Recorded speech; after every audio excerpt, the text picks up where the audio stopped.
warahmatullahi wabarakatuh. Perkenalkan, nama saya Nita Andriani, MPM 1901080017. Baik, saya di sini akan menjelaskan tentang apa itu ekspresi gen dan bagaimana sih prosesnya. Oke, kita simak ya. Oke, baik. Jadi yang pertama akan kita bahas yaitu apa sih itu ekspresi gen. Jadi ekspresi itu merupakan suatu pengungkapan, penerjemahan, atau mengutarakan. Sedangkan gen merupakan suatu unit materi genetik yang membawa sifat. Nah, jadi kalau diartikan apa sih itu ekspresi gen? Jadi ekspresi gen merupakan penerjemahan atau rangkaian proses penerjemahan informasi genetik dalam wujud urutan asam basa dalam DNA atau RNA menjadi protein. Nah, dan gen itu sendiri nantinya akan mengekspresikan sifat dari makhluk hidup itu sendiri. Itu pengertian dari ekspresi gen. Kemudian nih, kita bahas tentang mekanisme ekspresi gen itu sendiri. Jadi, mekanisme ekspresi gen itu sendiri ada dua, teman-teman. Yang pertama nih, ada transkripsi, dan yang kedua ada translasi. Oke, jadi mari kita bahas tentang bagaimana prosesnya. Sel merupakan unit dasar penyusun makhluk hidup. Di dalam sel terdapat nukleus. Nukleus mengandung genom. Pada manusia, genom dibagi menjadi 23 kromosom. Kromosom mengandung untaian panjang yang disebut gen. Gen terdiri dari DNA yang mengikat histon. Gen merupakan bagian dari tiap DNA.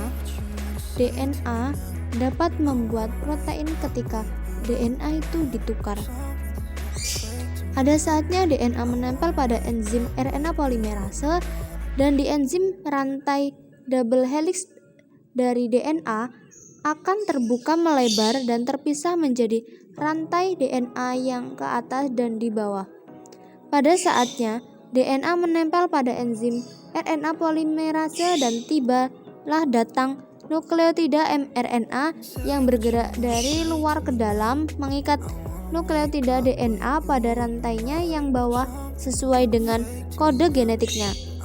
Proses pengikatan tersebut akan menyusun nukleotida mRNA menjadi rantai yang disebut mRNA atau RNA duta, dan proses ini disebut transkripsi.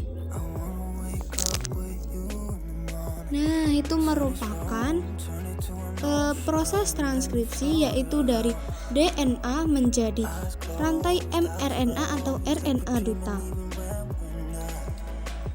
Kemudian mRNA berfungsi sebagai template protein. mRNA sebelum proses translasi akan terjadi penghapusan atau penambahan mRNA, kemudian mRNA akan bergerak keluar dari nukleus ke ruangan membran sel menuju ribosom dengan melayang atau berenang secara bebas di cairan sitoplasma, kemudian datang satu ribosom dan ribosom lain dan mendekat serta mengikat mRNA. Kemudian ribosom akan membaca pesan mRNA dengan menyediakan rantai yang berikatan dengan asam amino atau tRNA dari luar. Amino mengandung 20 jenis asam yang berbeda-beda yang disebut dengan asam amino. tRNA telah menyediakan 3 nukleotida sebagai antikodon. Nah, sewaktu-waktu kodon mRNA akan membaca antikodon tRNA dengan pengikatan yang berurutan secara triplet. Karena tRNA dibaca secara triplet saja, akibatnya asam amino yang sesuai urutan antikodon tRNA akan mendorong kodon mRNA, lalu terjadilah pengikatan antara asam amino yang terlepas dari suatu tRNA dengan asam amino dari tRNA yang baru.